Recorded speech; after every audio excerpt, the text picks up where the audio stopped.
자, 그럼 지금부터 기자회견을 시작하겠습니다. 먼저 시장님의 모두 말씀이 있겠습니다. 예, 반갑습니다. 오랜만에 이렇게 만나게 돼서 또 여러 사안도 있고 또 현재 상황에 또 출장도 다녀오는 내용에 대해서 말씀도 좀 드려야 되겠다는 생각에 오늘 기자회견을 하게 됐습니다. 존경하는 언론인 여러분, 정말 반갑습니다. 일주일 전에 우리는 아주 반가운 소식을 접했습니다. 고양시가 경기도의 경제자유구역 후보지 2곳 중에서 하나로 선정되었습니다. 경기 북부에서 고양시가 역대 최초이고 유일한 도시입니다. 저희 공약 제1호 공약 경제자유구역입니다. 취임 후 결재는 경제자유구역 추진 TF팀 발족이었습니다. 정부 부처, 경기도 등 관계기관을 찾아 당위성을 설득했습니다. 주변에서 이동하는 경제자유구역에 미쳤다 할 정도로 모든 진심과 노력을 다했습니다. 시 성격 30년이 된 지금 고향을 일으켰던 택지개발이라는 동력을 점차 사라지고 동력은 사라졌습니다. 도심은 낡아갑니다. 지금은 고양시가 큰 걸음을 떼어 베더타운에서 자족도시로 건너가야 할 최적의 골든타임이자 마지막 기회입니다. 그 다리를 넘는 작업으로 저는 경제자유구역을 제안했습니다.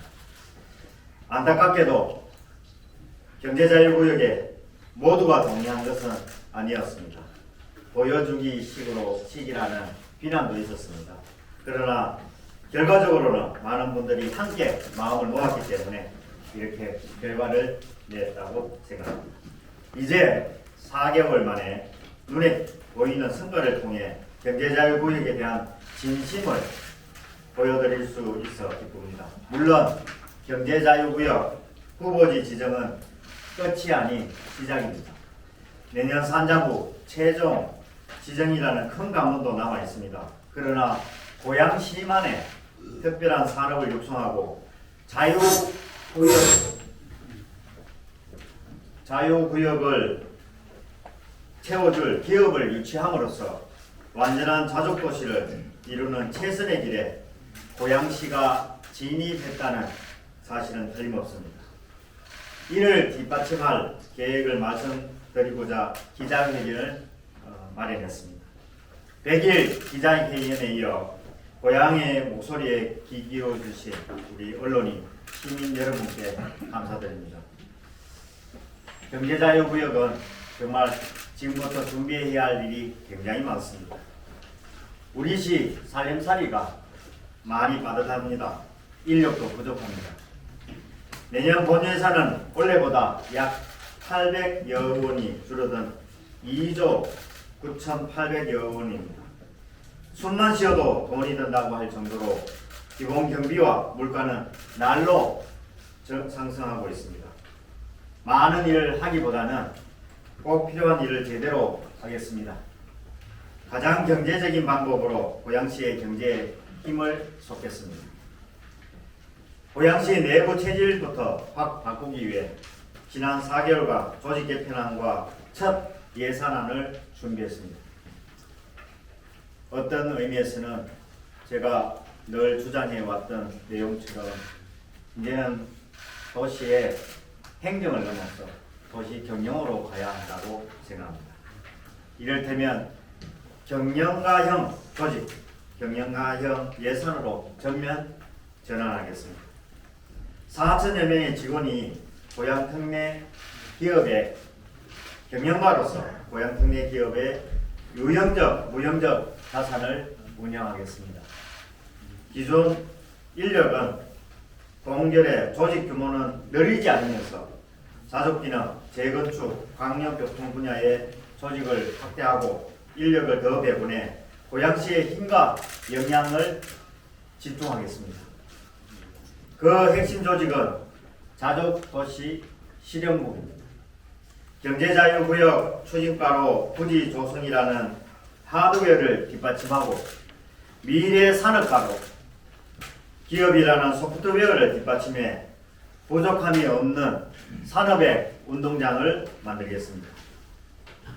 최근 이태원 참사에서 보았듯이 안전은 도시의 기본이며 기반입니다. 시민안전 담당관, 재난안전 담당관을 제2부시장 직속기관으로 두어 선제적이고 사전 예방적인 안전 시스템을 구축하겠습니다. 예산 역시 규모는 줄었지만 자족, 개발, 교통의 3대 예산은 늘렸습니다. 경제자유구역 개발 계획을 수립하고 투자유치기금, 일자리기금 등 180억 원을 기업에 투자하겠습니다. 광역철도 확충, 인천 2호선 고양 연장 예타 통과, GTX A 노선 분담금 등 철도 분야에 220억 원을 편성해 특례시 수준에 맞는 광역 철도망을 구축하겠습니다. 이러한 핵심 사업의 재원 확보를 위해 시는 전년도 대비 약 900억 원의 예산을 절감했습니다. 총액 배분제를 통해 작년에 90% 내외로 부서 예산을 줄였습니다. 경상경비를 줄이고 산하기관은 과감한 경영 다이어트를 했습니다.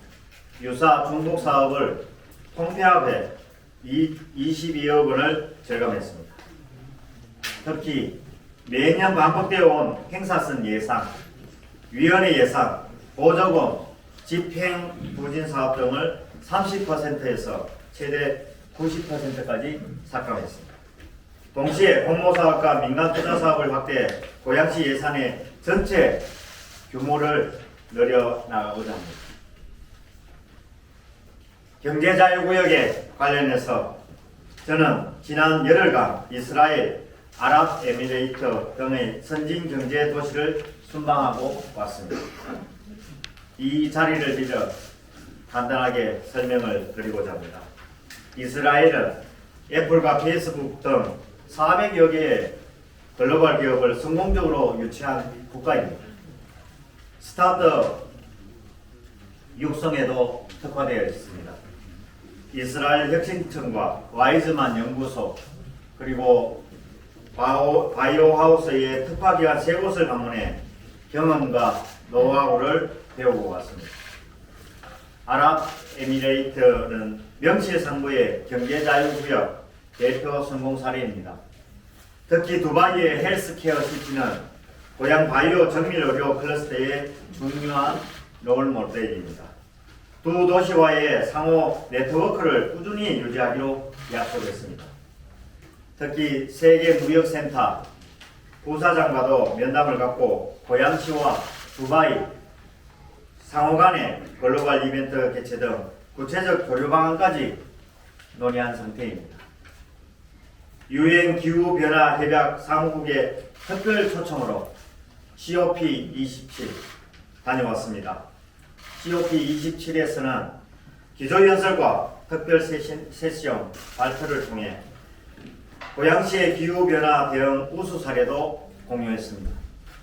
UNFCCC 부사무총장은 고양시의 사례가 전세계 기후행동의 흐름을 선도할 것이라고 호평을 내리며 탄소 자족도시 고양시 미래에 대한 기대감을 표했습니다.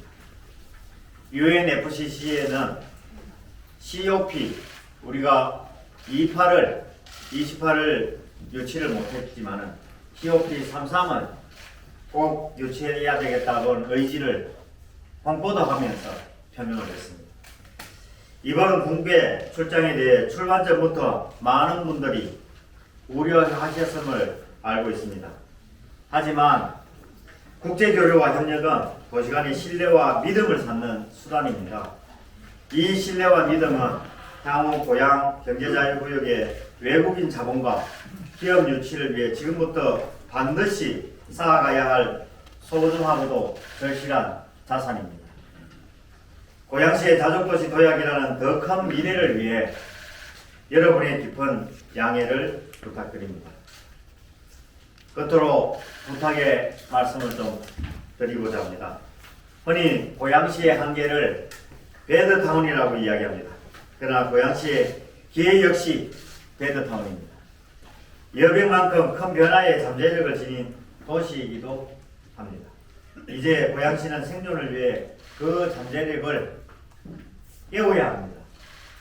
정책에는 반드시 반대와 이견이 있을 수 있습니다. 그러나 자족도시로 도약하고자 하는 생존의 길에는 무엇보다 단합된 힘이 필요합니다. 오늘 말씀드린 고양시의 혁신과 함께 지역 정치권, 언론, 기업인 등 우리의 힘이 모아진다면 경제자유구역, 후모지 선정이라는 작은 변화가 고양시의 미래를 바꾸는 큰 격동이 될 것이라 믿습니다. 함께 힘을 모아주시기를 부탁드립니다. 감사합니다. 네, 수고하셨습니다. 박수 한번 부탁드립니다.